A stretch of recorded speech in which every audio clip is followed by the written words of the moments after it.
The Ukrainians are defenders. The 47th day of the Russian-Ukrainian war, this shameful invasion that is gradually wiping Russia out of international relations, is coming to an end. Invasion that makes it more and more toxic every day. Now it is only a matter of time before the Russian army, with its own actions and war crimes, forces everyone in the world to renounce all ties with the Russian Federation.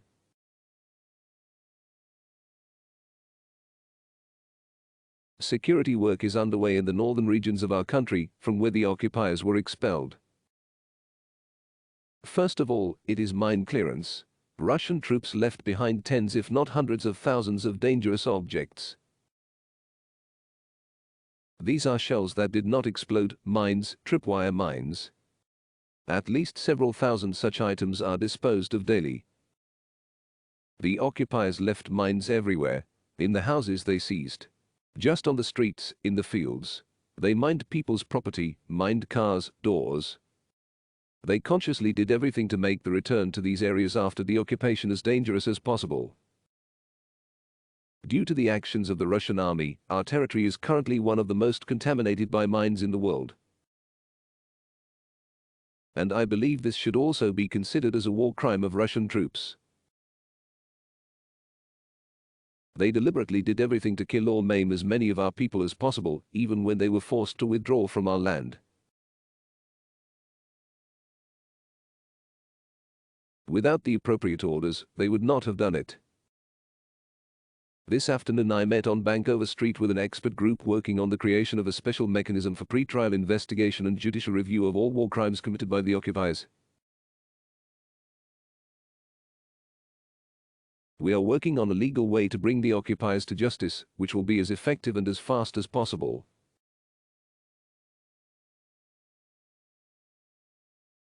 In order not to wait for decades until all international legal procedures are completed, but to accelerate the onset of justice.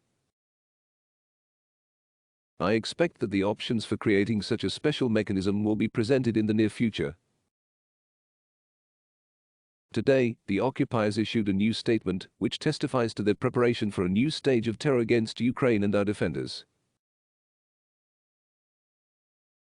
One of the mouthpieces of the occupiers stated that they could use chemical weapons against the defenders of Mariupol.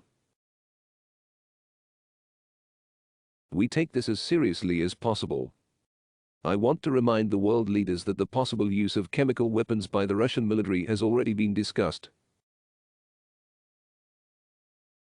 And already at that time it meant that it was necessary to react to the Russian aggression much tougher and faster.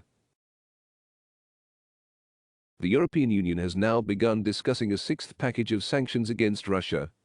It is time to make this package such that even a word about weapons of mass destruction is no longer heard from the Russian side.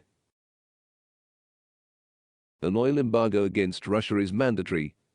Any new package of sanctions against Russia that does not affect oil will be received in Moscow with a smile. I spoke about the need to strengthen sanctions against Russia in my address to the Parliament and people of the Republic of Korea. This week I will continue this format of communication with partner countries. Tomorrow I will address the Parliament and the people of the Republic of Lithuania. By the way, Prime Minister of Lithuania Ingrida Simonit paid a visit to Ukraine today. I am grateful to her for the support, as well as to all the Lithuanian people. The issue of punishing all those guilty of crimes against Ukrainians was also discussed today with Prime Minister of the Netherlands Mark Rutte. The second important topic of our conversation was the strengthening of sanctions against Russia. We will continue to coordinate our steps to force the Russian Federation to seek peace.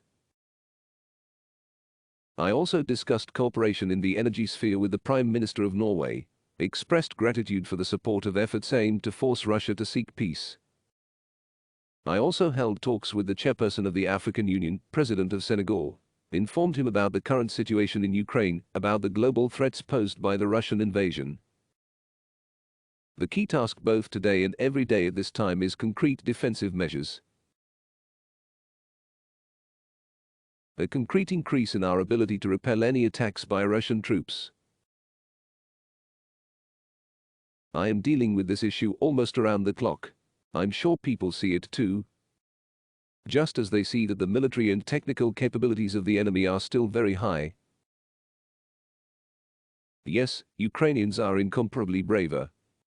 Our armed forces are beating the occupiers with wisdom and well-thought-out tactics inaccessible to the Russian military. But when it comes to the necessary weapons, we still depend on the supply, on our partners. Unfortunately, we are not getting as much as we need to end this war sooner, to completely destroy the enemy on our land, and to fulfill those tasks that are obvious to each of our people. In particular, to unblock Mariupol. If we got jets and enough heavy armored vehicles, the necessary artillery, we would be able to do it. But we still have to agree on this. We still have to persuade. We still have to squeeze out the necessary decisions. I am sure that we will get almost everything we need. But not only time is being lost. The lives of Ukrainians are being lost. Lives that can no longer be returned. And this is also the responsibility of those who still keep the weapons Ukraine needs in their armory. The responsibility that will forever remain in history. Just as our gratitude will remain in history. Gratitude to those states and politicians who really helped. Who did not waste time. Who didn't bargain when life depended on help.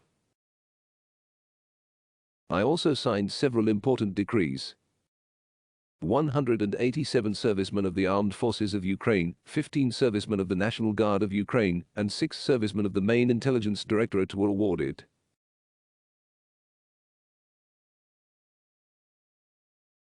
The title of Hero of Ukraine was awarded to 5 servicemen of the Armed Forces of Ukraine, in particular to 2 colonels of the medical service. Ivchik Viktor Mikhailovich, thanks to his actions, more than 100 lives were saved in Mariupol. Both of the military and civilians. Slesarenko Alexei Petrovich, thanks to his actions in the city of Chernihiv, medical care was provided to more than 450 servicemen and more than 600 civilians.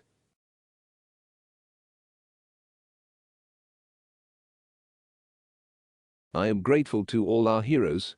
Glory to everyone who defends Ukraine. Glory to Ukraine.